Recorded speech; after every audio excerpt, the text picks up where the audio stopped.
आप सभी लोगों का स्वागत है फिर से एक बार क्रिक जोन में। आशा करता हूँ सभी लोग सही सलामत होंगे। तो चलिए शुरू करते हैं आज का वीडियो, जहाँ पे आज कल जो मुकाबला था वेस्ट इंडीज वोमेंस और इंग्लैंड वोमेंस के बीच, इस वेस्ट इंडीज वोमेंस का दौरे का आखिरी मुकाबला था और आखिरी ओडीआई मुकाबला।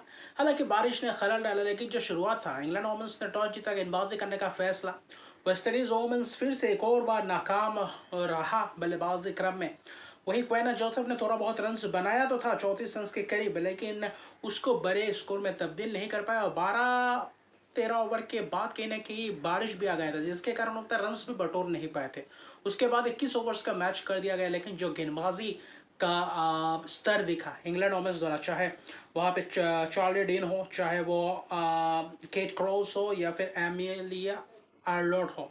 आर्लॉट डेब्यू के बाद जो जबरदस्त गेंदबाज, जबरदस्त रिदम में दिख रही, वो कहीं ना कहीं काबिल तारीफ। और इंग्लैंड वोमेंस के लिए आने वाले समय में अच्छी खासी बेहतर गेंदबाज ऑप्शंस बन सकते हैं। और इस अगले आने वाले समय में कुछ महीने बाद वोमेंस ओडीआई वर्ल्ड कप भी होगा, तो वहाँ पे एक कारगर साबित हो सकते हैं। भले ही इंडिया में मुकाबला हो, लेकिन कहीं ना कहीं वहाँ पे एक ज़बरदस्त अपना खासतौर पे देखें तो जलवा बिखेर सकती है। लेकिन जो गेंदबाजी अटैक है ज़बरदस्त दिख रहा है। कप्तान नताली सिबर्ब्रांड बेहतर अंदाज में दिख रहे हैं। सोफिया एक्लेस्टोन थोड़ा बहुत ब्रेक ले चुके हैं, और उसके बाद कहीं ना कहीं जो इंग्लैंड वोमेंस और इंडिया वोमेंस की सीरीज होने वाली, वहाँ पे थोड़ा बहुत लंबा सीरीज रहेगा, वहाँ पे कहीं ना कहीं वापसी करते हुए नजर आएंगे। और इंडिया वोमेंस बेहतर प्रदर्शन की उम्मीद रहेंगे, क्योंकि जहाँ पे ट्राई सीरीज खेल कर आई हुई है, तो यहाँ पे जो 26 से 27 तारीख के शुरू होने वाला है जून के, तो वहाँ पे एक ज़बरदस्त, क्योंकि वेस्ट इंडीज़ वोमेंस को एक करारा झटका लगा है वर्ल्ड कप से पहले। वो एक देखने लायक बात होगा। वर्ल्ड कप में कहीं ना कहीं क्वालिफाई भी नहीं किया है, तो वो एक कहीं ना कहीं कड़ा झटका भी लगा है। तो ऐसे प्रदर्शन के कारण कहीं ना कहीं अपने आप को बहुत ही ख़राब स्थिति में पाया। हालांकि देखें तो आलिया एलन ने आखिर में कोशिश की थी 18 गेंदों में 27 रन, तो वहाँ पे भी कुछ खास नहीं। शुरुआती क्षण में अगर 3-4 रन में अगर आप 2-3 विकेट्स गवा देते, तो कहीं ना कहीं वहाँ पे आप पछाड़ जाते हैं, और वहाँ पे पार्टनरशिप्स करके वापसी करना थोड़ा बहुत मुश्किल हो जाता है। जबकि आपके पास हेले मैथ्यूज जैसे एक दिग्गज बल्लेबाज नहीं है, तो वहाँ पे आपको नुकसान झेलना पड़ता है। हालांकि Kate Cross 5 over 15 run 1 wicket, बहुत ही उमदा किस्म की स्पेल। एडलॉट 2 विकेट 4 ओवर 15 रन, वहाँ पे 4 over 21 run 3 wicket. Sarah Glenn ने बीच में भी विकेट चटका है, लेकिन शुरुआती क्षण में जो विकेट चटका के दिया था वो एमिलिया आर्लॉट थे। लेकिन लॉरेंट फिलर ने थोड़ा बहुत महंगा किया, वरना उसके अलावा देखें तो 21 ओवर में 106 रन 8 विकेट के नुकसान पे कुछ खास रन्स नहीं थे। और कहीं ना कहीं टारगेट भी 106 ही था डीएलएस के हिसाब से। लेकिन जो शुरुआत रहा, सोफिया डंकली और नताली सिबर्ब्रांड ओपन करते हुए नजर आए थे। भले ही ये ओडीआई मुकाबला और एक T20 जैसा माहौल बन चुका था, और जो शुरुआत रहा पावर प्ले में जो जबरदस्त बल्लेबाजी का मुजाहरा, और नताली सिबर्ब्रांड ऐसा लग रहा था कि ये वहाँ पे ओडीआई नहीं, वहाँ पे T20 मैचेस की सीरीज कोई चल रही हो, T20 मैच चल रहे हो, जहाँ पे आक्रामकता दिखाई दे रहा। और वहाँ पे ही सोफिया डंकली अच्छी खासी गेंद बल्लेबाजी कर रहे थे, अच्छे खासी बीच में शॉट्स लगा रहे थे। लेकिन चाहे जायदा जेम्स हो, चाहे ग्लासगो हो, तो वहाँ पे महंगे रहे, उतना खास प्रभाव डाल नहीं पाए, ना तो विकेट चटका पाए। भले ही एक विकेट गया, लेकिन तब तक रन अच्छी खासी बटोर के चले गए थे। 40 रन पे पहला विकेट गया था, करिश्मा रमारक ने चलता गया था सोफिया डंकली का।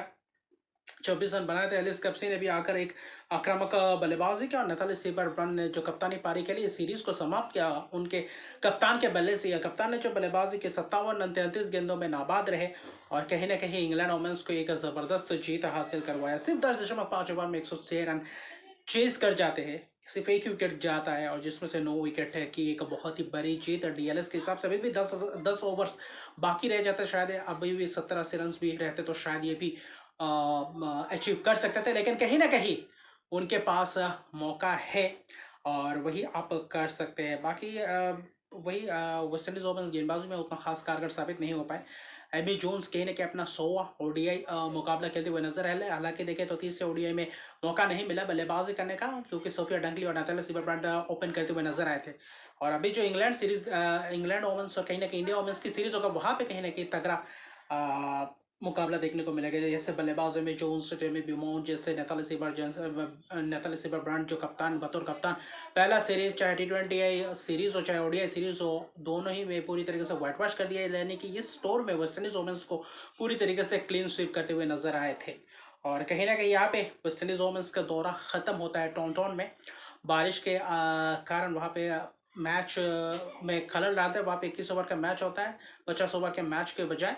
लेकिन वहाँ पे भी कहीं ना कहीं कारगर साबित होता है। इंग्लैंड वुमेन्स पूरी तरीके से इस सीरीज में डोमिनेट करते हुए दिखाई दी। एक आध मैचेस में हेले मैथ्यूज ने कारगर साबित हुए। हेले मैथ्यूज ने जो पहले T20 सीरीज में दबदबा बनाए रखा था, लेकिन वहाँ पे वेस्ट इंडीज वुमेन्स के जो बल्लेबाज खासतौर पे है वो पूरी सीरीज में निराशाजनक प्रदर्शन के कारण ही वेस्ट इंडीज वुमेन्स फिर से ओडीआई सीरीज हारते हुए 3-0 से इंग्लैंड वुमेन्स के हक में जाता है। और ज़बरदस्त सीरीज की जीत, और गेंदबाज ज़बरदस्त, चाहे स्पिनर हो चाहे तेज गेंदबाज हो। एमिली अर्नोल्ड जो इस सीरीज में डेब्यू किए थे, तो वहाँ पे डेब्यू के बाद एक ज़बरदस्त प्रदर्शन करते हुए नजर आ रहे हैं। तो अभी आने वाले समय में शायद और 2 हफ्ते बाद जो इंडिया वुमेन्स के खिलाफ खेलने उतरेंगे, तो वहाँ पे भी कहीं ना कहीं कारगर साबित हो सकता है। और इंडिया वुमेन्स के लिए बहुत ही चैलेंजिंग ये सीरीज रहेगा। यहाँ पे भी क्या क्या पिछली दौरा जब किए थे वहाँ पे 3-0 की जीत हासिल किए थे, क्लीन वाइट वॉश किए थे इंग्लैंड वुमेन्स को।